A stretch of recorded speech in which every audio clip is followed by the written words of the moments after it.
MMA Viking. This is Ryan with MMA Viking here with Mark Madsen. The man in Denmark, it looks like you got a lot of things happening now. Maybe before we jump into tomorrow's event, which I'm really curious about, maybe just talk a little bit about your standing and what you're getting ready for on the wrestling mat. Yeah, at this time, I'm preparing for the World Championship in Vegas in early September. So most of my time is dedicated to camps around Europe, trying to get ready.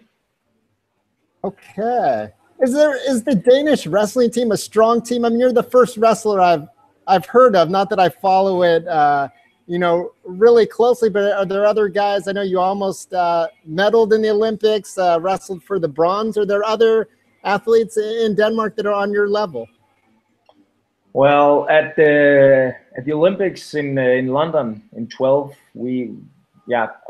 I wrestled the bronze match, and my colleague wrestled actually the same bronze match. And unfortunately we both lost, but I would say Denmark is a decent wrestling nation. We don't wrestle freestyle, we only wrestle GrecoRoman, so we're pretty strong on the GrecoRoman side, but yeah, we don't have any freestyle wrestlers. So okay. Oh, I didn't know that. And what did you start as a kid? Were you one of those like 3-year-olds or 4-year-olds and your dad put you in wrestling, or how did you get into that in the first place?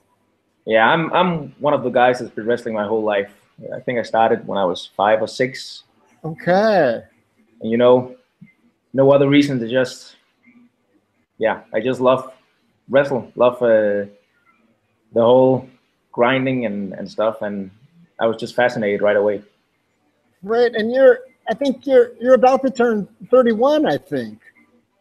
Yeah. Is that right? Your birthday is coming up here, and you've already had a couple MMA matches. How does MMA fit into your athletic career as a participant?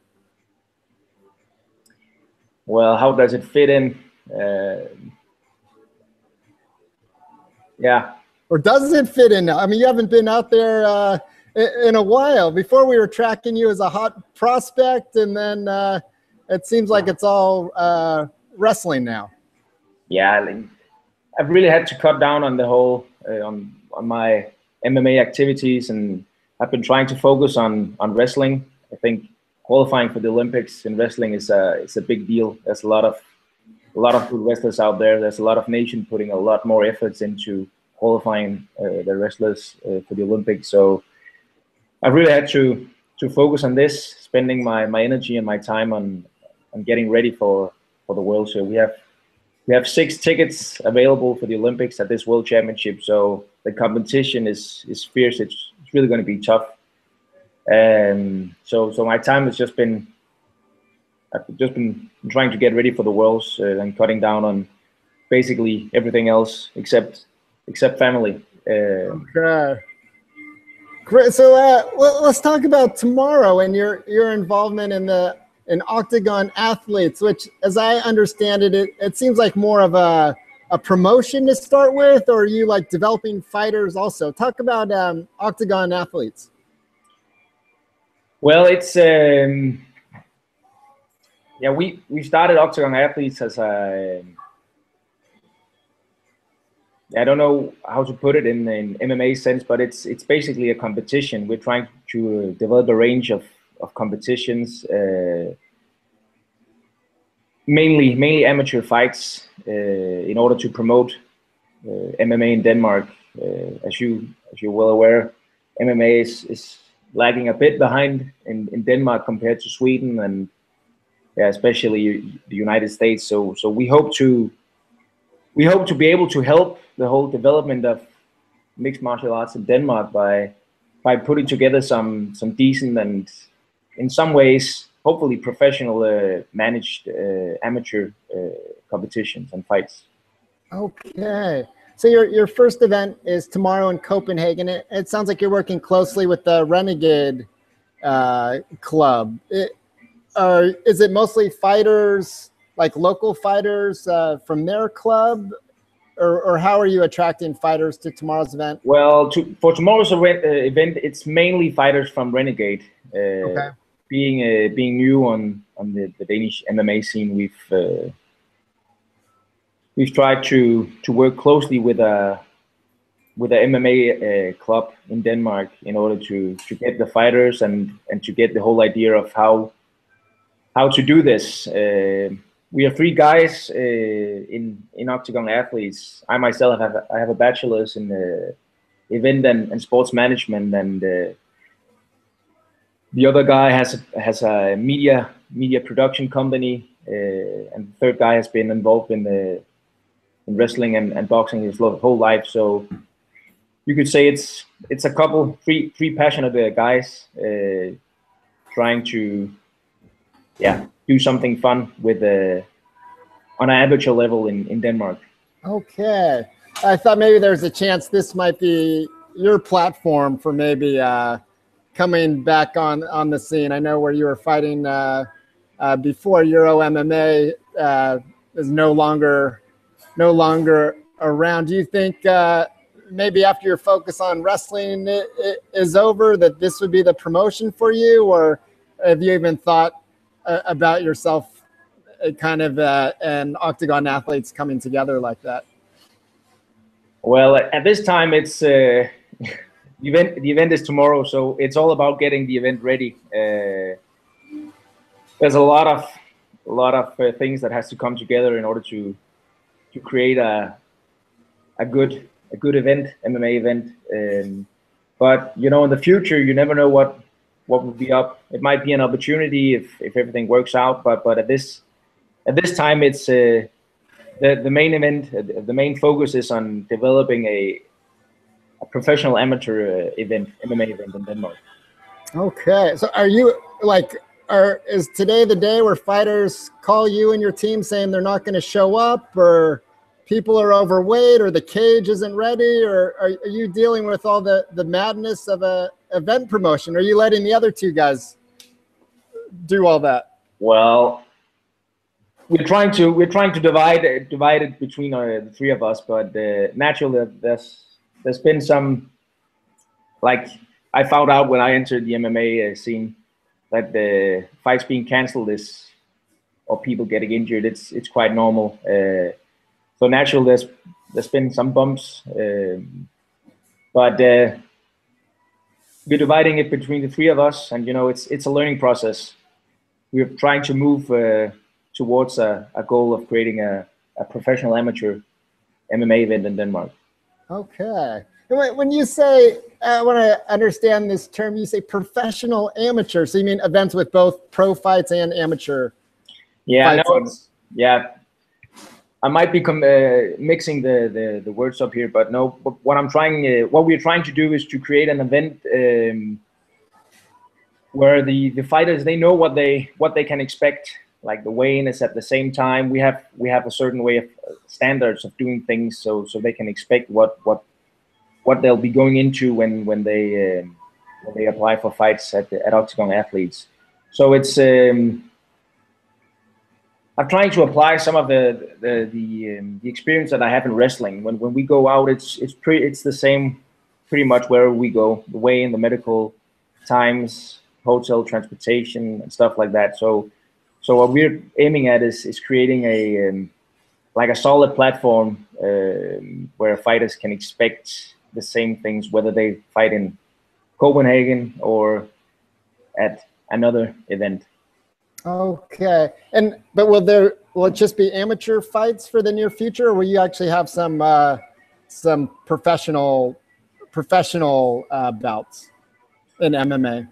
At this time, it's amateur fights. Well, what we've discussed in Octagon Athletes is like we really have to develop the amateur level in Danish MMA. I think there's a lot of people with a lot of passions, putting a lot of hard work into their practice, and I think it would just be a fun and interesting project to get those Danish fighters out there, give them fights, local fighters. You know, I'm from Nykøbing in Denmark. It's a small city. We even have MMA club here. Nobody ever heard of any of those fighters, but you know, this Octagon Athletes gives local fighters a chance to get out there and have fights, and I think that's what we do in wrestling. We fight. We get out there as much as possible, and we have fights, and that's what I'm hoping to provide for the MMA scene in Denmark as well. Okay, so kind of taking the wrestling approach, and I wrestled for almost 10 years. Just the idea of going out on a Saturday, knowing that you got a tournament coming up, and kind of I guess making it more of a kind of a well-run platform just to get MMA experience. Yeah, and we've well, on tomorrow we actually have I would say a world premiere on something we call cage wrestling. I saw that. So you're doing like Greco in a cage? Is that? Or? Yeah, we've tried to modify the rules in GrecoRoman and even freestyle to fit it into a cage. Like how can we simplify the Olympic rules so we can have a wrestling match within a cage? And it actually, you know, naturally we're very excited about it because we think the rules are fantastic. You don't have all the judges interfering with the fight. You have two guys wrestling, just grinding it out. At some point, some of them will get tired. We've come up with a rule that if one of the wrestlers dominate the other onto the cage, he'll get a point for every 10 seconds he can dominate the guy. So, you know, we've just mixed it up a bit. So we're hoping to see how it turns out tomorrow. It's kind of a world premiere, and we're just hoping that, you know, you don't know what's going to happen. But can you? But are there pin? I mean, if you pin the guy, is the match over? Or yeah, if you pin the guy, the match is over. Okay. Otherwise, you'll go for 6 minutes. Okay. Is there any like rolling dice? I know, like 2 Olympics ago, I think Greco-Roman was a really strange sport where, right, if it was tied, then you'd roll dice and see who would get position for the final round. Is there any of that funny business? Well, what we came up with, if the guys are equal good, it's only standing wrestling. You don't have any parterre in. Okay. So whenever you throw a guy, it's a 4 point. Whenever you tip somebody, or it's a 2 point. If you get on the back, it's a 2 point, and then you restart the fight. So you'll have a lot of grinding. You'll see guys wearing down. And I actually have it's a former Danish, the former Danish heavyweight champion, Ronny Wolders, who's competing against the second guy. So we've modified the rules, and we put together 2 decent Greco-Roman wrestlers, and we'll see how it turns out.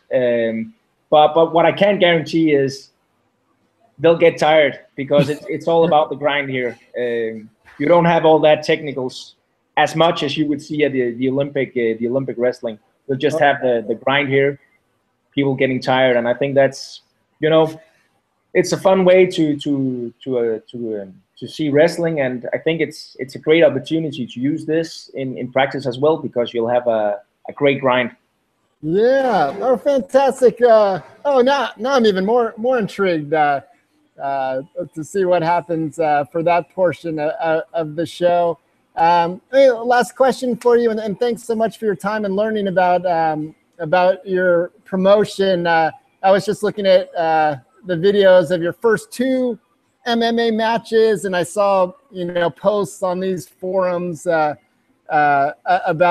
your big suplex. Looking back at your 2 matches, like what do you remember most, or did you have a highlight or a move or some moment of one of those that stood out to you? Ryan, I don't remember anything. It was just a matter of getting the shorts on and getting in there. Naturally, I practiced and I tried to prepare, but it's, you know, you go out there and what I've done my whole life. I've gone out there and I've been wrestling, and this wasn't any different. It was just getting out there and fighting, and yeah. Okay. I don't remember that much, except I won both of them, and yeah. Yeah, I don't think you got hit very much. They looked like you were having some. It looked like you enjoyed actually punching people. I mean, you enjoyed striking a bit. It seemed natural to you. I don't know if that happened in your childhood or you kind of like to swing. But for a wrestler, you seem like the Dan Henderson type. You really enjoy, like, you know, using your fists. Well, Ryan, I come from a small city, and naturally stuff happens a Saturday night in a small city. But I've done a lot of I did some boxing training, and I just like boxing, and I like hitting people. So whenever you get up there and you get the chance, just a matter of getting the punches in. Great. Well, thanks again for all your time, Mark. Good luck at the World Championships, and in your eye on the prize of getting a medal. And good luck to you tomorrow. And we look forward to seeing what happens, especially for me, especially in these modified Greco matches. So good luck to you and the team. Thank you, Ryan. Cheers.